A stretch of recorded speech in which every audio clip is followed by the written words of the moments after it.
Good morning, everyone. Welcome to another class for the London session on TopstepTV. If you're new here, my name is Deeyana Angelo, aka Market Stalker Dee, and I'm a Series 3 qualified professional futures trader specializing in some of the more alternative products such as RBOB, crude oil, and precious metals every so often. Now, if you were on the lunchbox trading segment yesterday, you saw me make an RBOB trade that made up for one of the tries that I had earlier in the day, and then put me into the positive as well. So I'm going to talk through why I took it and what sort of a setup I was seeing. And we can also discuss, the house account. Somebody's mentioning the house account. So I just want to, explain a little bit more of what the process is when we're looking for trades on the house account, which is not always that easy. So yeah, let's start with the RBOB trade first. Now, obviously we had somebody yesterday going, oh, Dee is always losing, blah. But that was actually a combine, and that was just something to show you, how I would enter a multiple lot position. But really on the Topstep account, I do prefer to focus on the NYMEX session and pretty late in the session. So a couple of the times of day that I look at setups for myself would be around the euro close usually. So somewhere definitely post the initial balance of NYMEX, and that would be in our times. I avoid between 2 and 3 p.m. over here, GMT. And then after 3 p.m., I will start to look for my setups. Now, typically my setups don't exactly appear until about 3:30, 4 o'clock, and sometimes even 4:30. But then I usually see some sort of a reversal. However, if I don't get a committed reversal, I will sometimes stay out of it completely. Now, yesterday, I did see a little lunchtime post-euro close pop in crude oil, and you can kind of see that here as well. So I'm going to get rid of the bottom chart so that we could focus on these. So this is a 30-minute chart on both. No, hold on. I need to change this to crude oil. For some reason that decided to default back to RBOB. So here is 4:30. So this is the euro close. And as you can see, we have that pop. Now I tried to trade there, but obviously it didn't have any follow through. Now that's normal, and I'm still on quite a lot of pain meds and stuff. So, my thinking might be a little bit impaired because of that, because I think it's got like some sort of muscle relaxants in them. So it kind of makes me a bit drifty. So I didn't take them today. I'm wearing my shoulder brace because my shoulder is absolutely killing me this morning. But it's something to take note of. Sometimes that euro close can bring a reversal and a follow through. Now, yesterday we just ended up in a lunchtime hour chop, and I took a little loss of 340 in my live account. So that was the first trade. Now, the second trade, I waited until we got post New York lunch. And then I had an anchored VWAP level that was also, I believe it was a GEX2 level. And let me just go over the market stalker specific levels for yesterday. So I'm just going to go back in time to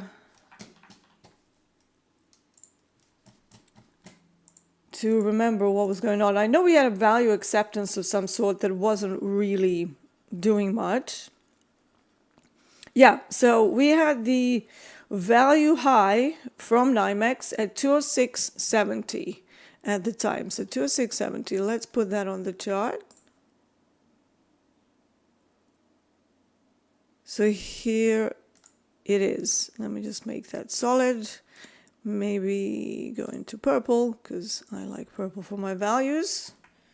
So that was NYMEX value high. So initially we opened above it. This is the open. Wicked sold off, went straight into value acceptance, and then tried to push further. But yesterday there was settlement there, and there was also point of control, which I don't normally like to use, but it was a decent area to be aware of for any kind of potential problems with further downside. And another thing that I did is anchored VWAP from the low that we made, a few days prior. And I had both of those levels comparatively in crude oil and in RBOB. I do use crude oil as my guide, sort of a shining light when I'm looking for levels in RBOB. So RBOB is kind of a bit crazy, and it's while it is its own product, it is heavily influenced by crude oil development. So I look at it as a crazier crude oil twin. It's sort of like crude oil used to be before the slowdown last year. And that's why I like it, because it tends to give me more ticks in a trade than crude oil does. However, both of them ended up having a good pop.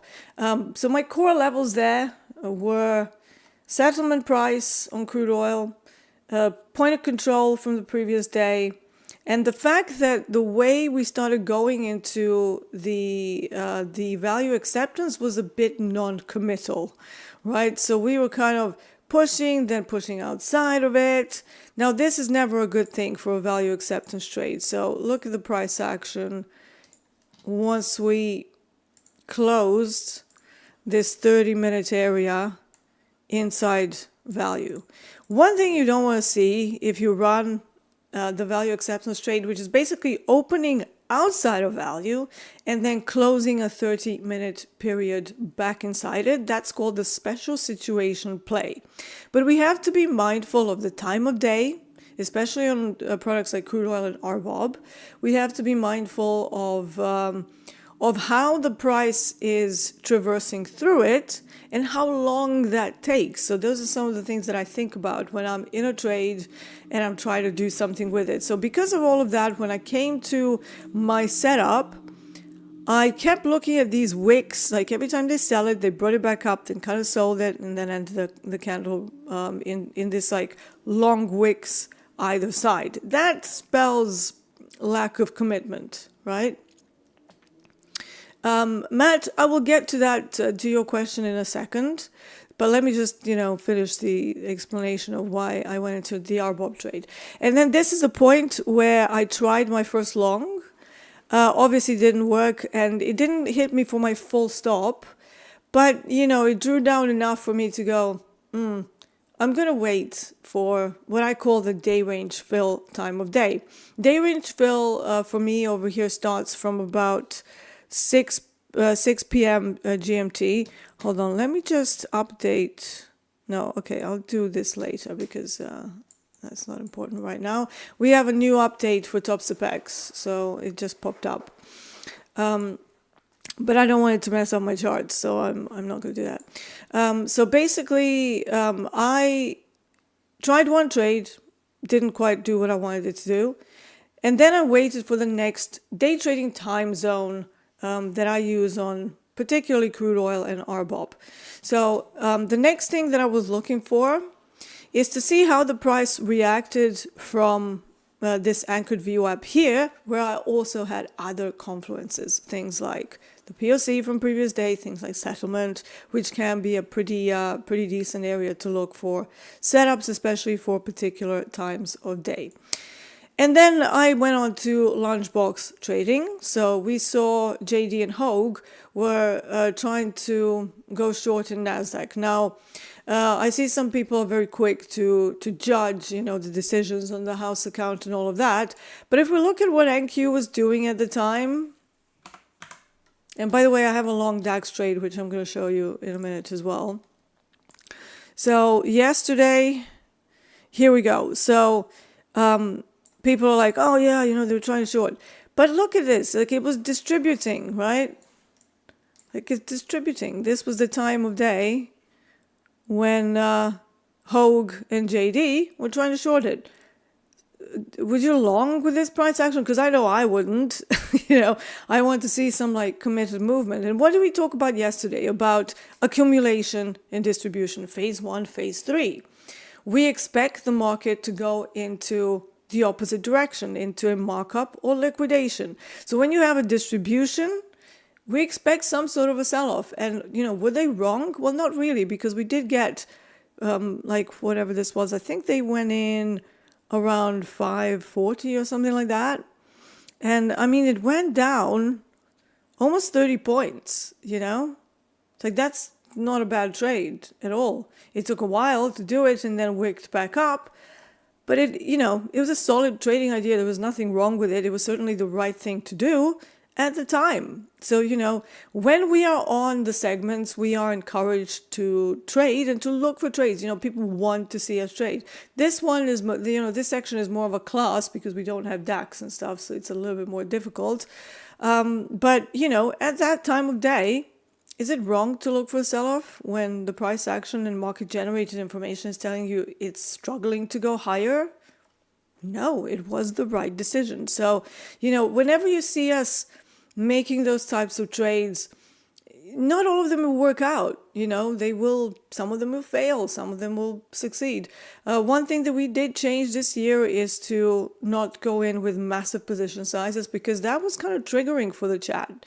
Even though we have quite a lot of funds available for the house account, and technically we could absorb the losses that were happening. It's pretty terrifying to see losses of about 30 to 50K, on every sort of 3 or 4 days.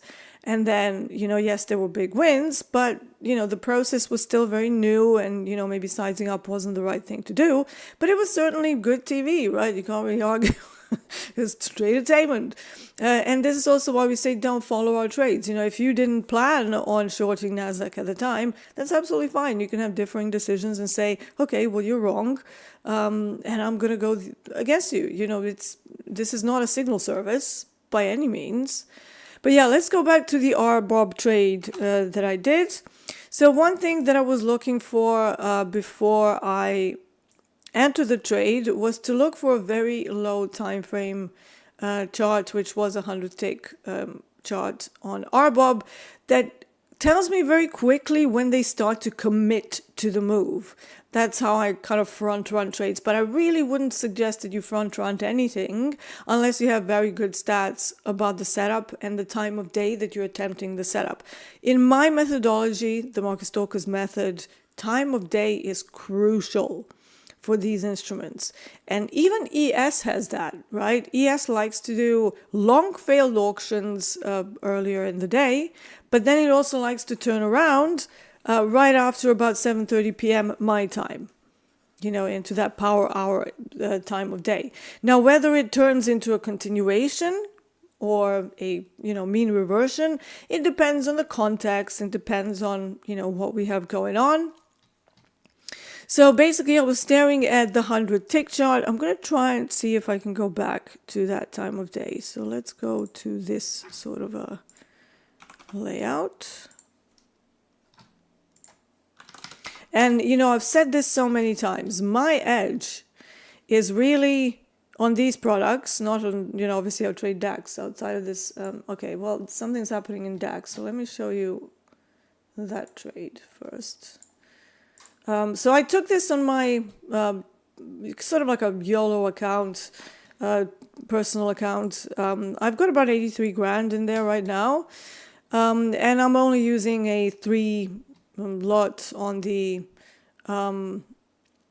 mini DAX. So I'm not using the full DAX. Full DAX we use on our main account, but this one, not in my eyes, not quite large enough to be doing that. But yeah, it basically bounced from value high. So I'm just going to show you that quickly. So I saw the demand around the value high. We didn't even touch value high. So I basically decided to go into that trade. It is one of the very strong levels that I like to use for DAX.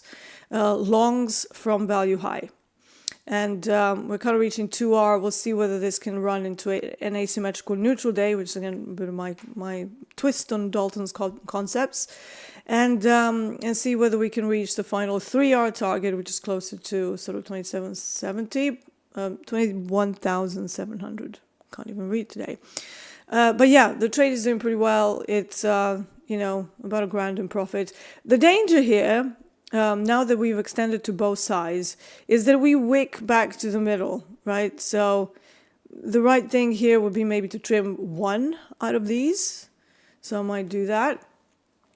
And this is exactly why I trade DAX with this summer day, because it just, it does these sort of things much more frequently than other products, because this is this main session, right? So let me just try and trim that. Let's go over to the other side. So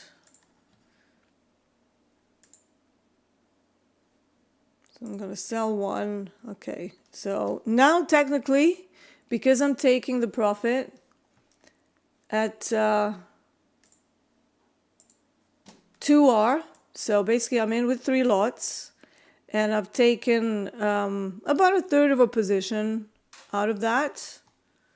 So I'm in with 2 now, as you can see. You can see the execution. So basically it's... now you have a somewhat of a protected trade. Now, not the full stop is protected, but it is, it's good enough. That seems to have done something weird with my orders here.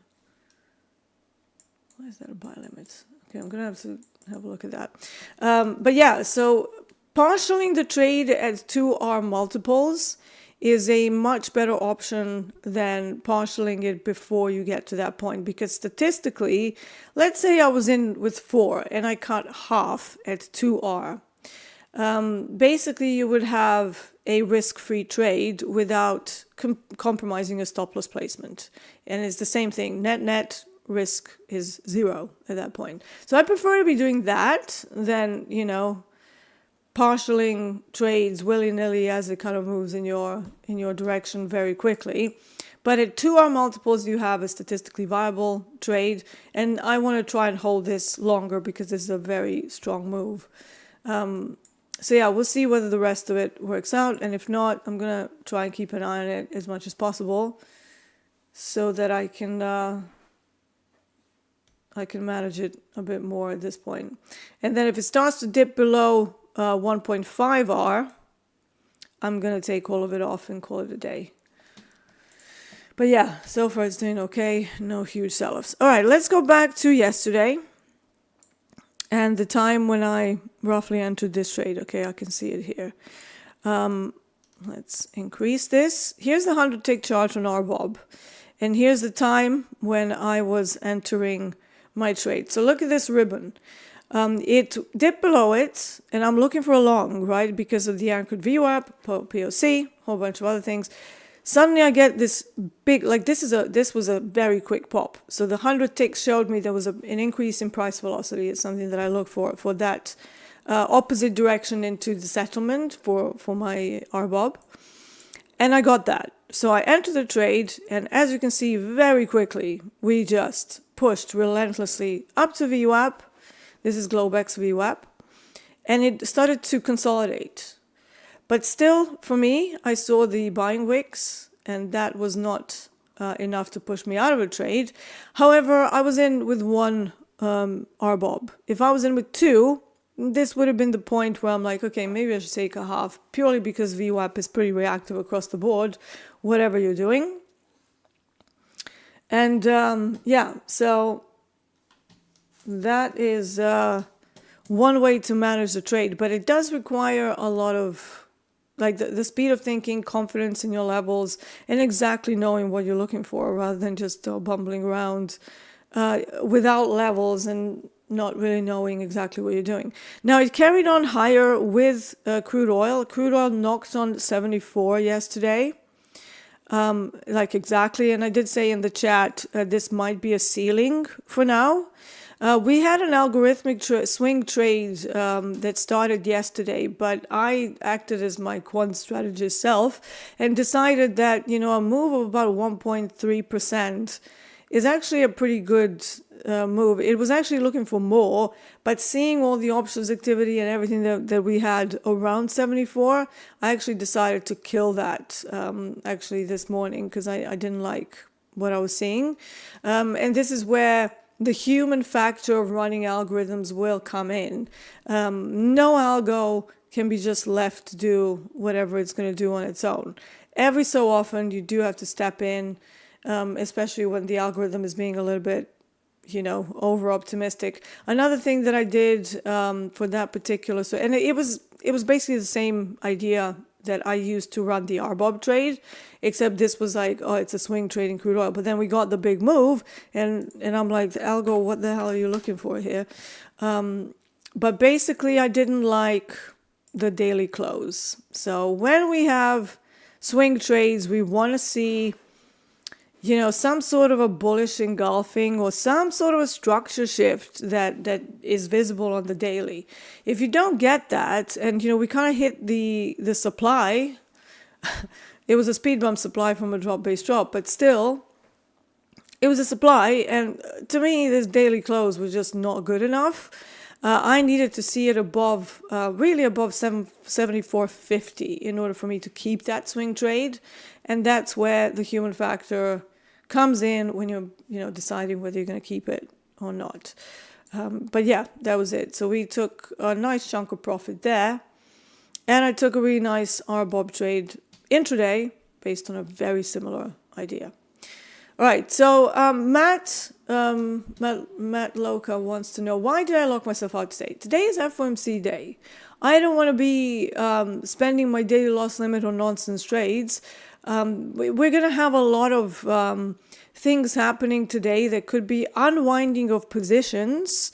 In equities in particular is probably why DAX is running crazy today. But I will expect that across the board. So we're seeing that in crude oil. The problem is that those sorts of moves are not that technical, and they tend to run through all of the technicals that you have. So whatever happens, that's not a technical move. That's literally just positions of institutions ahead of a major release.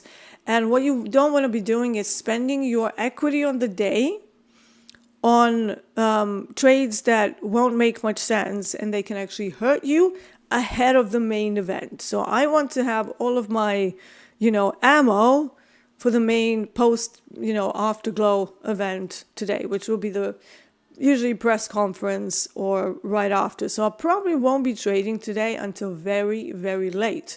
I don't like trading before FOMC, and I certainly don't like trading into it, because it's just a complete it's just like a crazy algo fest, and I don't want any part in that.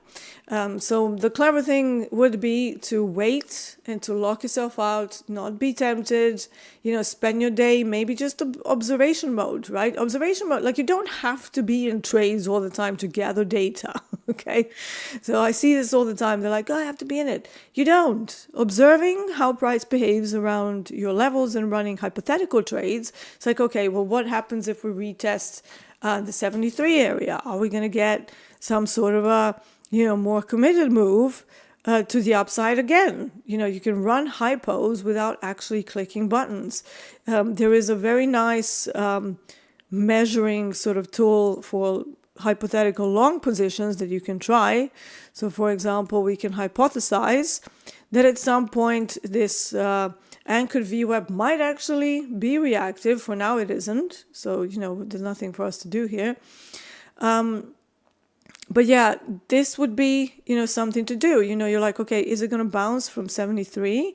And let's see if RBOB actually reacts to the same side. So you plop a little hypothetical trade on the chart, and you use, the measures for the normal size stops that you would use, and, positive risk reward. And then you just observe. It's like, let's see what happens here, If it fails, the same thing, goes into your journal. You can, like Edgewonk has like manual journaling, so you can actually enter manual trades too. I think TradeZella does as well. So you can actually go into your journal setup and go hypothetical trade observed in real time. and you go entry, stop loss, planned target, actual target.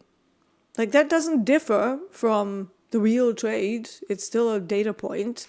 And I would urge you to start doing that as well. It's very important for data gathering, period. And I know that some people have been trading for years, but there are a few people that haven't. They're maybe new to this. It's like, 3 to 6 months into this, even a couple of years. That's still like, newbie territory. If you were training to be a surgeon or something, would you expect to be like performing surgery on live people within 2 years of your training or starting pre-med? Of course not. They wouldn't let you anywhere near a live person. You need to go through pre-med, then need to go to medical school, then you need to get residency, you need to get your PhD, all of the steps before they unleash you onto the actual regular people. Now, I'm of the opinion that the same sort of process should be done as a trader. So Topstep is great because it allows you entry into the industry.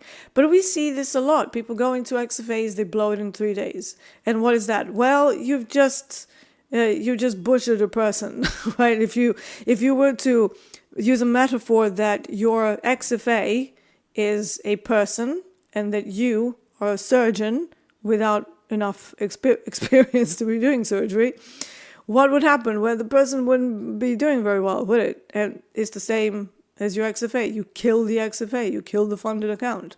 And I know it's not the same, as actually being a surgeon and doing something wrong. But, the outcome, pretty similar. It has an effect on your psyche. It traumatizes you. It creates unnecessary trauma. So all of you who are trying to rush through combines and finish them in 2 days, somebody in the chat yesterday was asking, can I pass in 1 day? It's like, it's 2 days of your life. It's not that long. Like, I'm not too happy about, the whole 1 day and 2 day passing. Let's get to a funded stage immediately. Why? So you can blow it up in 3.5 seconds? Is that why? Okay, slow clap. But yeah, so think about it in that way, in like sort of real world situations. What would happen if you're not a skilled person in your profession? That can have serious consequences. And imagine if the XFAs, like if they just push you into a live account, and if you screw up the live account, that's it. Like you can never go back to combines. Like now we can, it gives us like more swings at the bat, even like no matter what happens to the live account. But is that the right thing to do? Isn't the primary objective to learn how to manage the funded accounts properly? Are you really going to do that if you've been trading for a year and you keep passing combines, keep blowing XFAs, keep passing combines, keep blowing? Yeah. It's not the best way. It really isn't. So, whenever I'm doing coaching, the primary objective is to learn how to manage your accounts, right? Don't oversize, don't be a muppet, don't be a grasshopper, use quality over quantity, things like that. And while I'm on that topic, today is a big day, okay? During fast markets, I think about, what's the time? I think around 11:30 a.m. CST. That's about 5:30 p.m. over on this side of the world. They're going to be doing the draft for my VIP team. So very exciting, looking forward to it. And, I've been talking to Anne-Marie about what she plans to do with like data aggregating and stuff. And yeah, it's going to be cool. It's going to be great. Usually in my personal coaching, I do all the data aggregation myself. And it's going to be very nice to have a bit of help. And obviously because of the number of people and stuff, my coaching classes are usually almost like they are like 1-to-1, but there's usually about 3 to 7 people maximum, right? What about gold? It's the same thing, really. Probably a lot of unwinding, weird positioning, and not very easy to read. Right now, we're just in coming off that Asia session that did absolutely nothing, tried to go up, and we are very flat. One pop, and then nothing. Looks a bit like a bull flag, which could be a setup. But what I don't like about gold is that we are really glued to that overnight VWAP. If anything, like Asia had a bit more action. But yeah, Gold is not on my radar today at all. Gold is one of the products that goes absolutely insane. I never really trade into FOMC. In fact, what I like doing is doing like a Nikkei trade post event. So that evening, I usually don't sleep. I don't know whether I'm going to be able to do this time because I need my sleep. I'm like still battered and bruised from my my lovely encounter with the stairs and the wall. Someone was joking on Twitter. It's like, I hope you were shorting stairs and you had a stop loss. And I was like, well, I hit the wall. Suppose that was my stop loss. Like, smoosh, back. Yeah, but it is what it is. You know, these things happen. I'm a bit of a klutz sometimes. So, yeah. Okay, let's have a look at. We have more questions. So Paul H says, "Good morning, Paul. I think we're going to be on the live stream next week. Yeah, I'm looking forward to that. Always good to see you. Apparently, yeah. So that's what you're saying. Very happy to hear that. We will have a lot of fun. Exactly. You know, if you've been here for a hot minute, you know that Paul is a very active guy in the community, and I've had him on here as well. We've shared the stage about 3 or 4 times now, and it's always a lot of good trading, a lot of sane trading decisions, good process. You know, that's not to say that all of us don't have silly moments, but overall, as long as you can minimize those moments, that's the goal. And Paul H is one of the primary examples of that. He always has amazing trades. He is a very patient guy. He's a pilot, he's a DJ, and whenever we say that, he's like, oh, it's just a private pilot license, as if that's not an achievement. Like, I've looked into private pilot licenses in the UK. They take a while to get. It's not like it's less than it was in Belgrade, because in Belgrade you're automatically sort of like military reserve, and it's a little bit more labor intensive, because I think you have to have 40 flying hours to make sure that your skills are up to par. Kind of like trading, right? So they're not going to put you in a plane until they're sure that you know what you're doing and you're not going to kill yourself. All right, DAX is running. There's DAX. So my remaining 2 contracts are doing pretty well. I think I trimmed about 350, 370 from this, and now we have another 896. And I think I'm going to just let this play out at least until 11. So until for another hour or so, I'm going to let it run. Because this is now an asymmetrical day. We've left single prints. Well, where's my mouse? There it is. We've left single prints behind upon this neutral pop. Now, this is another thing that can happen. I call these days asymmetrical neutral days. One of the ways to recognize them is that when the other side extends, leaves single prints, and then in the next CPO makes a higher high very quickly, right? So in a way, you can kind of use these single prints now as a risk limiter. So if it starts to chew through them, you cut the trade. So typically you can, if you were going to move your stop at any one point, that will be the point. And I will be looking at, around about 1.8 risk reward. And that would still be a very, very good trade. But I am shooting for a little bit more, purely because if these single prints are really strong, and if we get multiple sets of single prints, I'm going to let it play out completely. If we start to distribute, if we start to build structure, and again, Dalton will probably have a lot of questions about that. So there's a few components of the profile that we can maybe talk about. One is whether there are single prints. Second one is where you're opening in relation to the previous value area.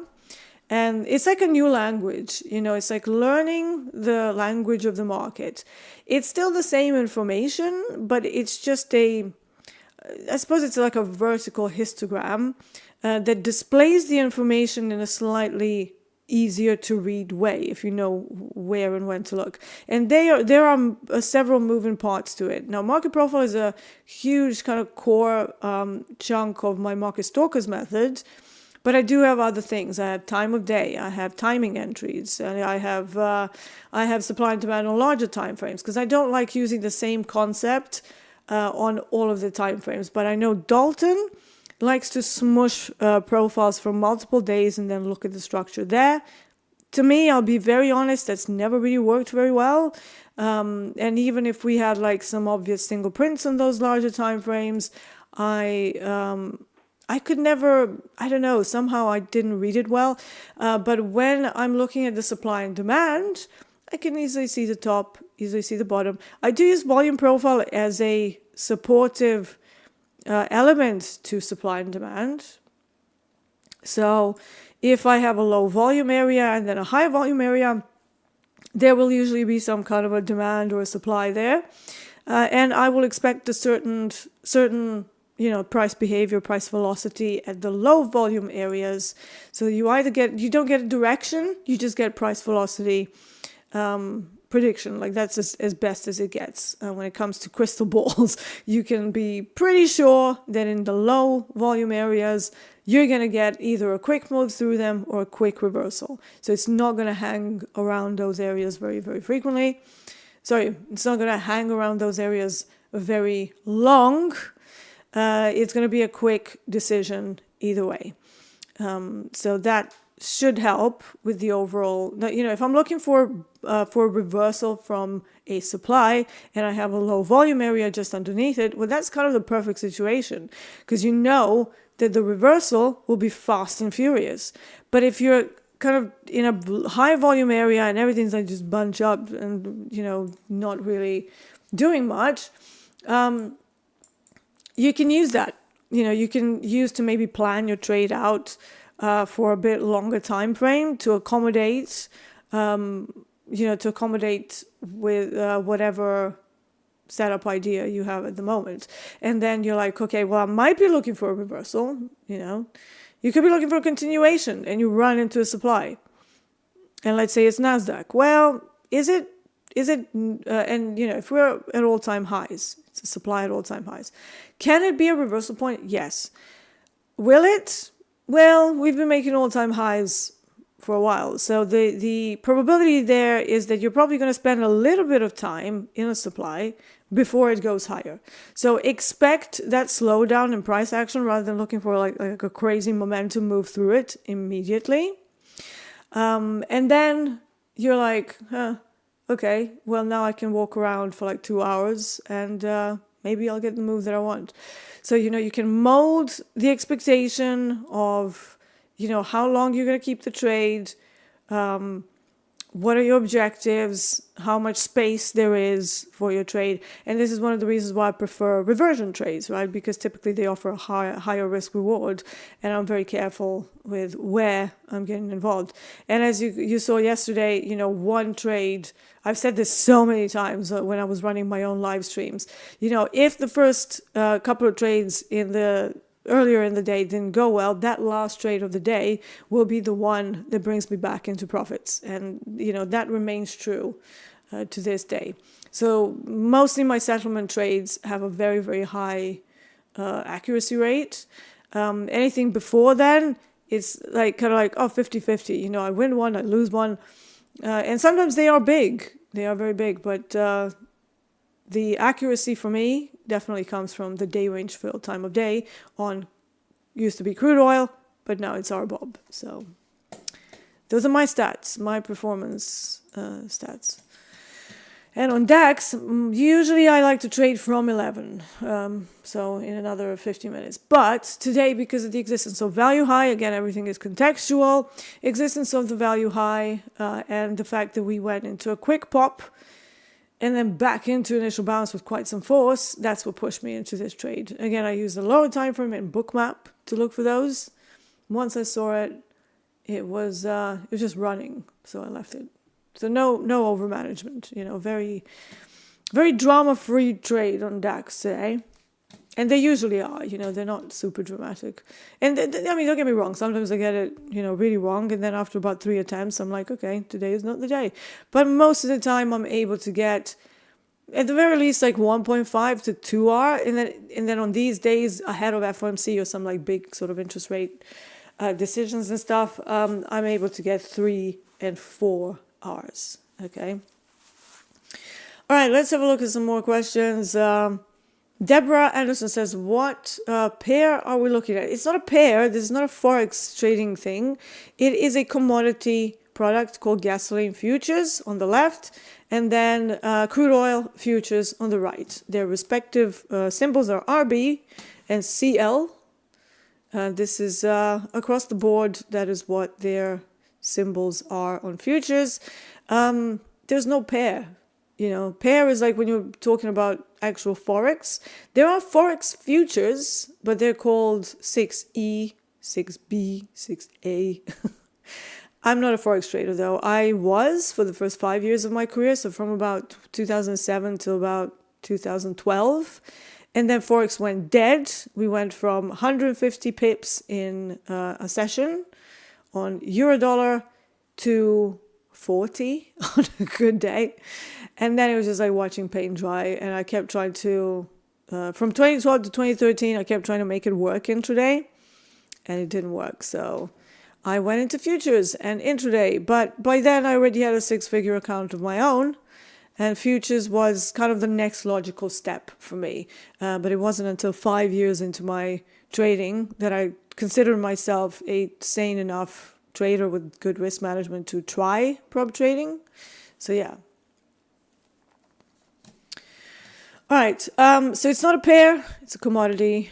Energies and precious metals, mainly energies markets. That's my core specialty. But then I do pop into platinum, copper, and gold pretty frequently. Not every day. I do need them to be at their own particular volatility cutoff points that I derived from last year, actually, because I never really traded platinum much. Like I maybe popped like 5 trades in platinum before last year.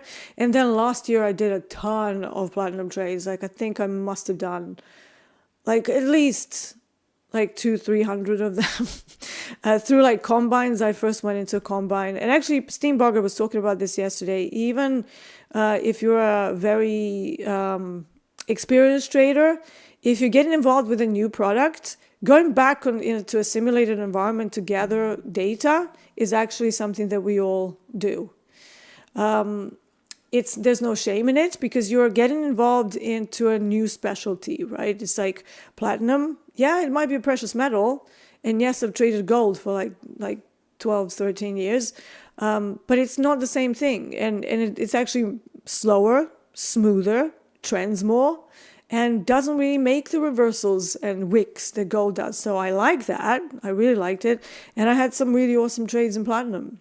And I think I got a few of you to jump on board as well. But right now, platinum, I looked at the volatility index and it's like,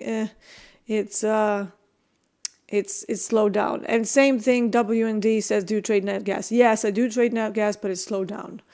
So I don't really, if I'm going to trade nat gas, I'm going to trade it at times when there's more demand. And I know it's winter, but I think the prime demand for like sale of nat gas is probably over until the summertime. And then what happens in the summer, you have a lot of air cons, like air conditioning units.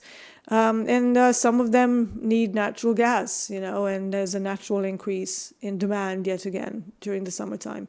So there's a definite seasonality thing with these energy products. But yeah, we'll see what happens with nat gas. But for now, I mean, we can have a look at it. I can drag out some levels since I'm not really seeing anything in... so this is immediately range bound to me, even on a 30-minute chart. Let's start from a very large time frame like we normally do. Yeah, a bit messy.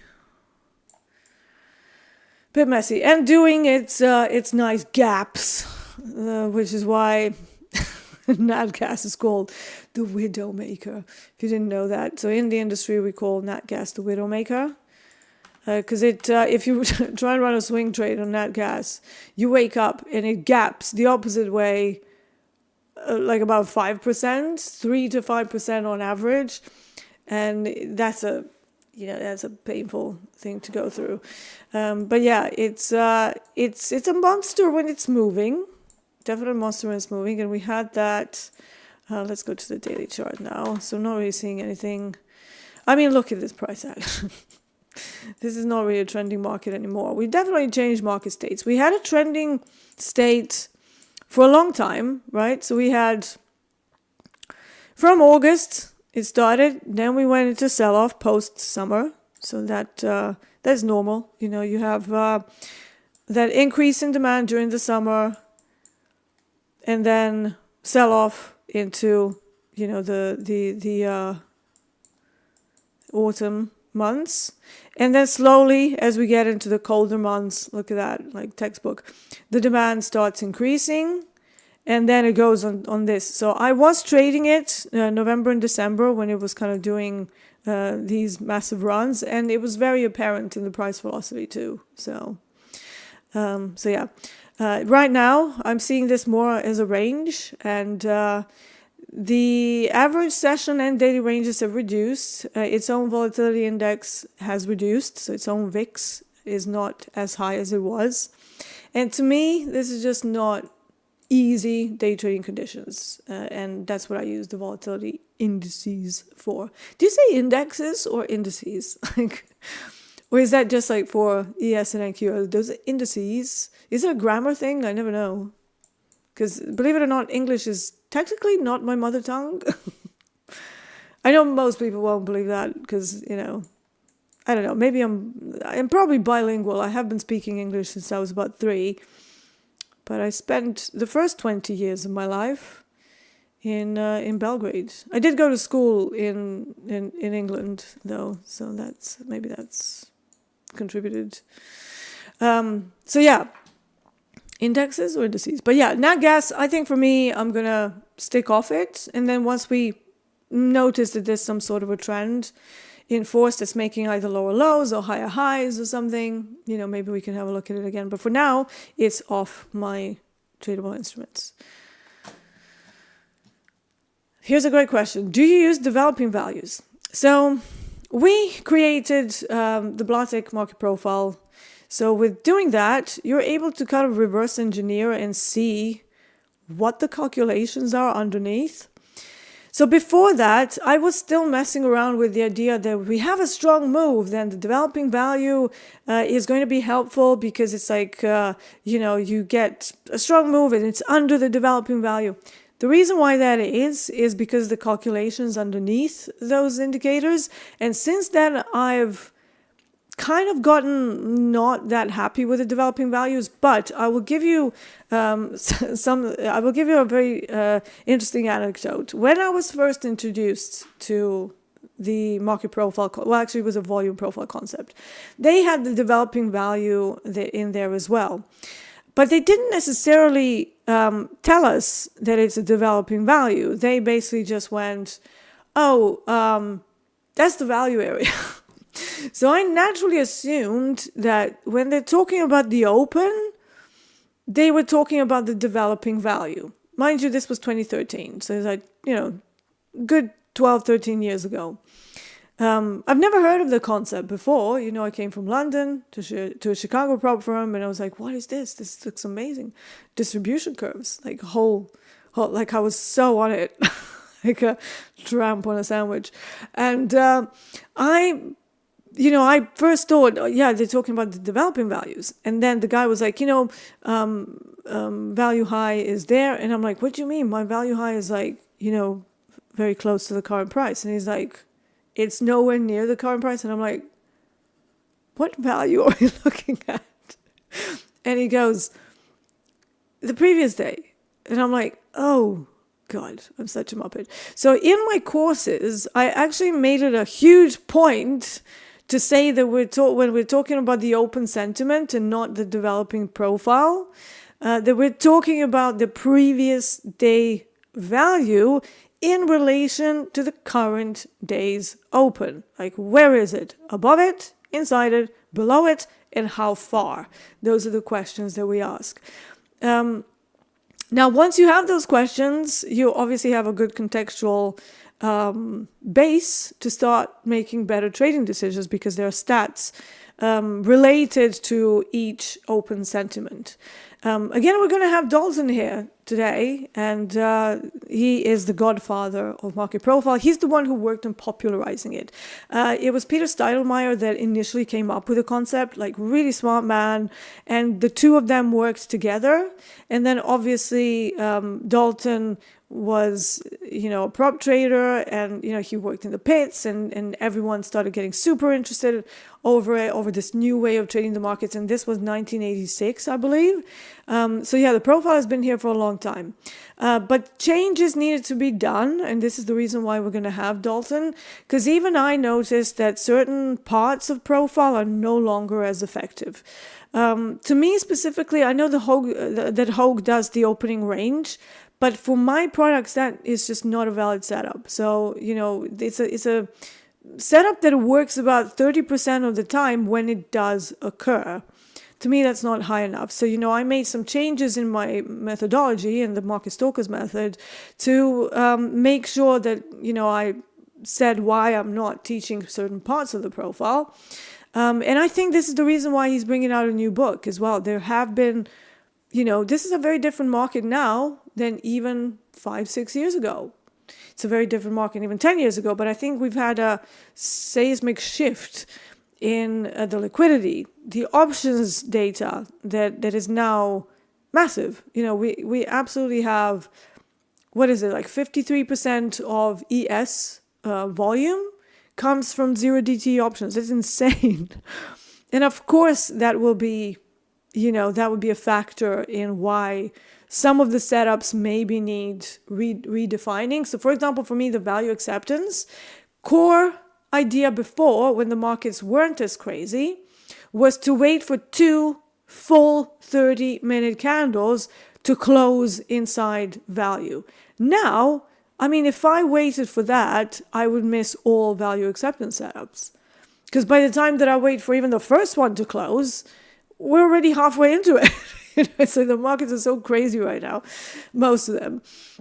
Especially something like NQ, and it has so much liquidity. If you're gonna wait for that, you're gonna miss the entire setup, and you're gonna be in for like maybe the tiniest chunk of it. So most of us have started front running our trades. Like back in the day, like let's say 9 years ago, I never even thought about front running trades. I was just sticking on a 15 and 30-minute charts, and I never even looked at anything lower.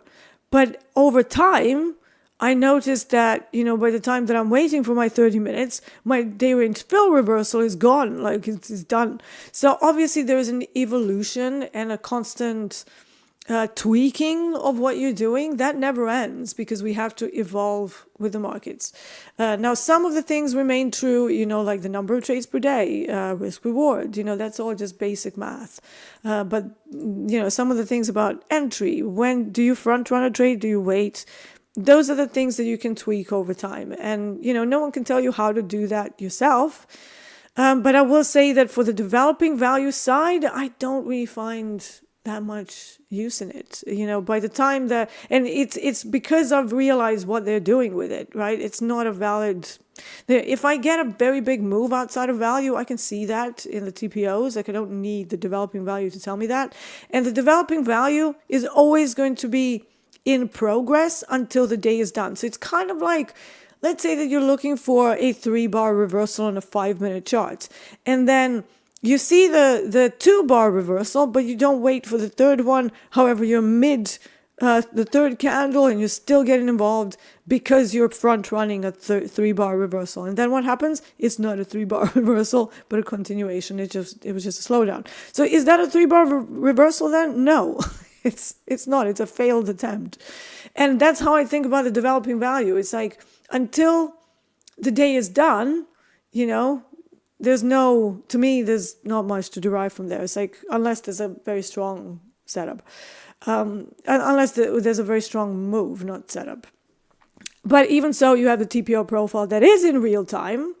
that is either making like single prints or printing structure, or, you know, doing a D shape, or, you know, doing a normal day, neutral day. You know, there's ways to find a setup without ever looking at the developing value. And I've got to say, I've got it on my charts, but I very rarely go into any trades based on that.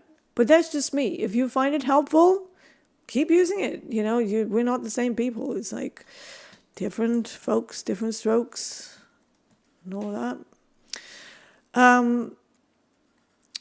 What is a settlement trade? Well, the settlement trade is what I did in RBOB yesterday. So it's basically just before the old pit close times. That DAX is still running. Just before the old pit close times, we had a very particular take profit move that happens into it, and that's my edge, one of my edges.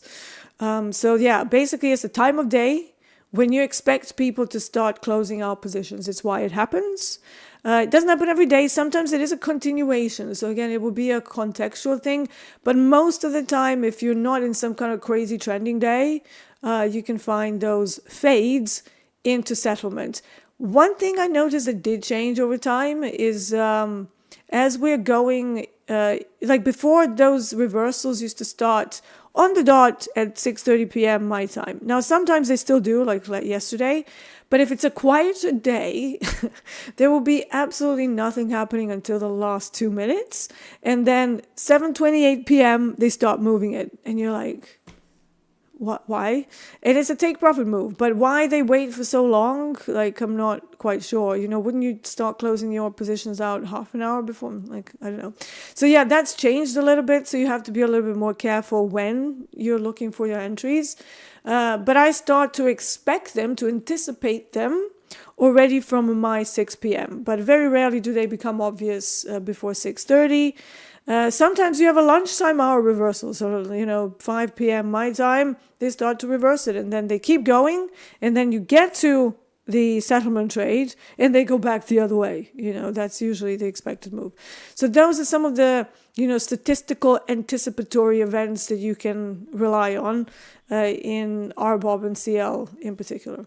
So you can imagine my surprise when that's my main time of day, and last year crude oil just dries up. It would do one move, like loads of movement in Asia. We open NYMEX, it does one move for initial bounce of about 70 ticks, and then crawls like 30 ticks more, and then nothing. There have been days where, and yet, you know, I'm expecting movement like we had in RBOB. It seems to be a little bit more back now, like, you know, there are signs of life, but RBOB is still the better trade for me at the moment. I will reassess in March, so towards the end of March, you know, end of the quarter and stuff. I will be thinking about how crude oil performs and going back into, you know, sort of analysis mode and geek mode to try and see whether anything's changed positively in crude oil, whether I should start including it again. But for the most part, I'm not really seeing that yet.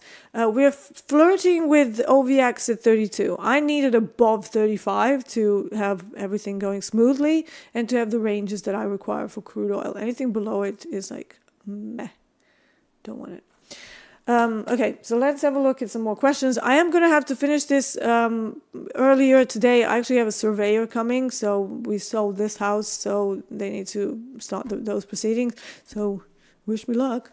If we don't get through that, because this is a 150-year-old house. It's beautiful. It's one of those cottages, Victorian cottages, but yeah, they can have issues. We don't know of any, but you never know what the surveyor will find. So that's what I'm going to have to run. So let's shoot through, like Bruno says, machine gun mode. Donald Keys says, if DAX moves up like it is now, is there any relation to ES or NQ going higher during the NYSE session? So one thing I noticed with the correlations, I'm actually going to kill that DAX trade. Thanks for reminding me. It's kind of floating above 2R, and I don't really want to lose out on that. So I'm just going to kill all of that now and be done with it. So we'll be up about 1.2 on the day. Done. Okay. So yeah, drama-free DAX trade. Correlations between DAX, ES, and NQ. So during London, DAX kind of has its own mindset, right? It does its own thing. Whatever ES and NQ does during the London session, they're like, we don't care. We're Germans. We do our own thing. But then as soon as the New York session kicks in, there is a correlation. On most days, it will be pulled in a more orderly way than ES and NQ. So you will typically see more correlation with ES because it's a market that also kind of relies on SPY and SPX. And there is the definite correlation between the options levels in ES and in DAX. I can tell you that with quite some certainty because I've used Mentor Q levels, converting from ES into FDAX, right? And I've been doing that now for probably about 6 months or so with great accuracy during the London session, but also during the New York session. I do rely more on ES levels if I am going to trade DAX for the Wall Street hours, but I will still try to find the setups related to DAX levels itself, rather than looking at ES levels and then, because it's a slower product during New York, definitely a slowdown in volume, dry up of volume. So there is a correlation, and sometimes it can be a very nice correlation, but just don't expect that every month of the year you're going to have like super good moves in DAX. So when I look at the average ranges, and that's in this section here, this is the Blotic DR. It measures session ranges, so that's average session range, daily range, so the full 24-hour ADR, and it takes that from the previous 10 to 15 days. And then we have range 1, so that's day 1, 5 days, 10 days, 20 days. This number is actually weighted towards the last 5 days, so it's not just a, come up with like add up all the days and then divide it by the number of days. It's a little bit more of a weighted calc, so just keep that in mind. But yeah, if I look at the average session ranges, New York 122 ticks. Okay, but I would say that's slow because anything really below 160 is like London, however, has 170. It's a pretty good movement. Now, this is a shortened London session, right? So if I change this setting to include the entire London, so I cut it off at the Wall Street Open, but if I include the whole thing, you're going to see that the London sits at nearly 200 ticks of average range. Okay, so most of this ADR will come from the first part of London up until Wall Street, and then you have some movement on a lot of the days, but it's not nearly as crazy. But it will follow ES, so there is a correlation there, definitely. Let me just roll that back to what it was, because I want my average session ranges to track what's happening for those hours and not London. But the value areas that I calculate on DAX take the entirety of the session, because I don't see the increase in volumes for Wall Street. So basically you want to include everything if it doesn't have too much effect. So yeah, there is a correlation, but it's going to be much slower.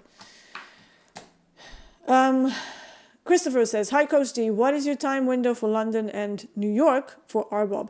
Frankly, I don't have a time window for London on RBOB. Okay, I don't like trading RBOB outside of its regular trading hours. I can't really see anything that we can use on a daily basis like I can for the NYMEX session. But the NYMEX session, we have 2 times of day. One of them is after 9 a.m. Central, not immediately, like it's not like 9 a.m. Central, let's do a trade. It's more like, okay, now the initial balance is done, let's have a look at what happens here, right? And then usually I will find the first trade in between like 3:30 p.m. London time and the Euro close. If I don't find anything, I just stay out of it. And then I look for the second time of day, which will be an hour before settlement. That means from 6:30 p.m. up to 7:30 p.m. London time. Okay. Brit Prop Trader says, hey D, do you prefer market profile or volume profile? If I had to choose one or the other, market profile 100%, but I do use both for different purposes. So I use the volume profile on larger time frames to aid with the findings of relevant supply and demand areas. So if I show you this daily chart, if I can ever find my mouse, I think my mouse is a bit dusty, so I'm going to have to deal with that. So basically, if you look at the daily chart, we have some supplies up here, just quickly, and we have a speed bump demand right here where we're starting to accumulate for now. What happens at the end of the day, it's going to be the product of FOMC, but we'll see. We're still back at that demand. Nothing else has changed. So if I look at that, and if I go to focus on the volume profile, let's increase this so that we can actually get more information. You can see that right now we're building volume above this demand area. So that tells me that this is something that somebody's looking at. We're spending time above a demand. So that would be a more valid speed bump. Outside of that, if this doesn't work, the next demand area that is not very obvious in like the price action because it looks slow. But if you look at how much volume was built there, the volume profile shows you this is the valid demand area. So I sort of had like two ways of looking at it. I look for the swing extremes, obvious highs and lows, and then I use the volume profile to figure out if it's a low volume area, high volume area, and typically the pops into originating supply and demands have thin volume, right? So when you're looking at them in an isolated volume profile visible range, they will just do one pop and quickly move away from it. So that's another thing that I'm looking for. But yeah, I would focus for intraday trading and for the sheer amount of resolution and detail the market profile gives me. I would say that I definitely prefer market profile for my purposes and my style of trading. All right. I think that's it for the day. Now, Dalton will be here. I'm going to be here later for the VIP draft. How exciting. I get to meet all of you.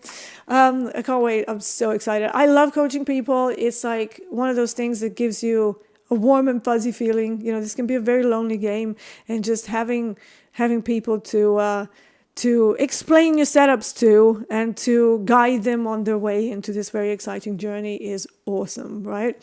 If you've never taught, I've taught music before as well, not very long, but I could technically be a professor if I wanted to. I don't. But yeah, so I enjoy teaching people and just seeing them develop skills, and it's going to be awesome. It is a group setting, but we're going to try our best to be very responsive to whoever posts in there and actually engages with the sessions and engages and puts things in practice and into action of what we're going to be talking about. So I'm going to try and, go over everybody's results. So if you want improvement, if you want, tailored coaching, you're going to have to be active. You can't just turn up, listen, and just go away. Feedback is a big part of this. Like if I didn't have, like yesterday when Hogue and I were on, I said, yeah, I know you're going to pull me up on going against the value acceptance. I would never do that. No, that's not quite true. Because, back in the day, if I was doing a stupid trade, we had this like risk system and he was our risk manager at the time. So as soon as I was doing something silly, a message would pop up and he's like, did you see that there's a failed auction and you're kind of shorting it? Like, what's going on there? And I would be like, oh, I actually did not notice that. And then we would kind of talk it through. And to be honest, on some of the days, I still do that with Hogue. So in many ways, Hogue remains to be my mentor. And even at this point, when we clearly both, have a lot of experience, he has a lot more experience. Obviously, I will endlessly respect him. But we are, we're friends and we do talk through some setups as well. Whenever I need some help about open interest or, some massive delta that I'm seeing, I always text Hogue and I'm like, well, what do you think about this? And then we would just talk it through. That part is absolutely invaluable. It allows you to externalize the process that you battle inside your own head and just get it out there and get a second opinion of somebody you trust, right? I trust Hogue endlessly. I will always listen to what Hogue has to say, because he has a very good way of breaking things down, and he's absolutely awesome. Oh God, I don't know what's happening here. All right, guys, I'm going to finish it. It just went all crazy on me and decided to explode. Like my Chrome just literally died. So yeah, thank you for being here. Join me later on today for the VIP draft. How exciting! And yeah, let's kick off this next VIP session, and let's see what we can do for you guys. I will be here for tomorrow's London session as well, and that will be the last appearance for the week. Yeah, so that's been it. I'm Deeyana Angelo. This is the London session on TopstepTV. I will see you later. Take care.